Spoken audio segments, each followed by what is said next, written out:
নফস যা বলে সেভাবে চলতে চায়, আবার কি করে ওয়াতামান্না আলাল্লাহ, আবার আল্লাহ দিব। চলতেছি নফসের খায়ের সাথে, আবার সারাদিন বলি কে আল্লাহ দিব। আল্লাহ বলছে সুদ খাইস না, ঘুষ খাইস না, এনজিওর টাকার লোভে পড়িস না।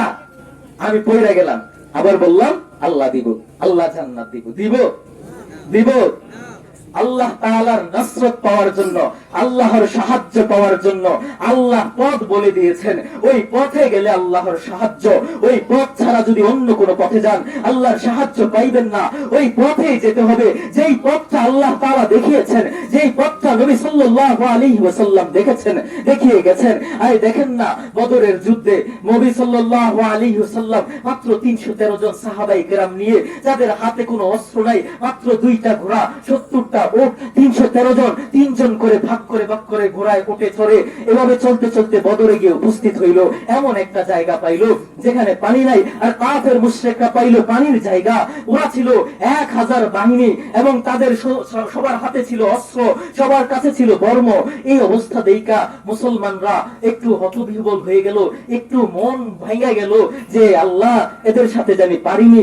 আল্লাহ তাআলার কাছে তবে দোয়া রাখলো, আল্লাহ তুমি আমাদেরকে ওই মুশরিকদের বিপরীতে বিজয় দান করো। নবীজি বলল, হে আল্লাহ তুমি তো ওয়াদা দিয়েছো তোমার বান্দাদেরকে তুমি একেবারে ধ্বংস করবে না, তুমি তো ওয়াদা দিয়েছো সাহায্যের, তাহলে সাহায্য দাও, সাহায্য দাও। আর সাথে সাথে আল্লাহ তাআলা আসমান থেকে বৃষ্টি প্রেরণ করে দিলেন। নবীজিরা যে জায়গায় ছিল, সাহাবায়ে কেরাম যে জায়গায় ছিল, ওটা ছিল শক্ত জায়গা, পানি ছিল না।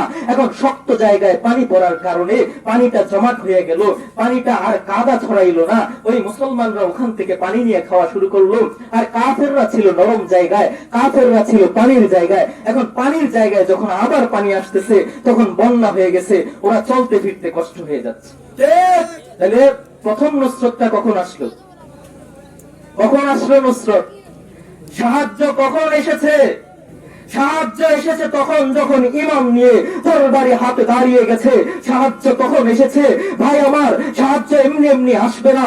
আপনি আল্লাহর রাহে নামেন, আল্লাহর রাস্তায় নামেন, তখন সাহায্য আসবে। ঘরে বসে যদি সারাদিন নাসরুল্লাহ নাসরুল্লাহ মাতা নাসরুল্লাহ মাতা নাসরুল্লাহ বলে মুখের ফেনা উঠিয়ে ফেলেন, মুখ শুকিয়ে ফেলেন, নাসরুল্লাহ আসবে না। আল্লাহর নুসরত পাওয়ার জন্য আপনাকে ময়দানে নামতে হবে, আপনাকে জিহাদে যেতে হবে, আপনাকে আল্লাহর রাসূল যে পথ দেখিয়েছে, বদরের বাহিনীরা যে পথ দেখিয়েছে, সে পথে গেলেই আপনি নাসরুল্লাহ পাবেন। এছাড়া কখনো সাহায্য আসবে না। বদরের ঘটনা এখনো শেষ হয় নাই। এরপরে দেখেন না, কাফেরদের সাথে যখন মুসলমানরা লাগলো না, যুদ্ধ যখন শুরু হয়ে গেল, মুসলমানরা 313 জন, কাফেররা 1000 জন। শক্তিতে ওরা বেশি, সংখ্যায় ওরা বেশি, মুসলমানরা তাদের সাথে পারবে না। এমন অবস্থায় আল্লাহ তাআলার নবী আবার দোয়া করলেন, আল্লাহ তুমি তো বলেছো তোমার উম্মতকে, তোমার বান্দাদেরকে তুমি শেষ করে দিবা না, একেবারে শেষ করবে না। তুমি তো বলেছো সাহায্য করবা, কোথায় তোমার সাহায্য? আল্লাহ আসমান থেকে 3000 ফেরেশতা পাঠিয়ে দিলেন। আসমান থেকে 3000 ফেরেশতা জমিনে চলে আসলো। সাহাবায়ে কেরাম দেখতেছে ওই কাফের তরবারি নিয়ে ছুটতেছে, আমি তাকে হত্যা করব। এর আগে দেখি ওর গলা থেকে মাথা আলাদা হয়ে গেছে, গলা থেকে মাথা আলাদা হয়ে গেছে, দেহটা পড়ে গেছে মাটিতে।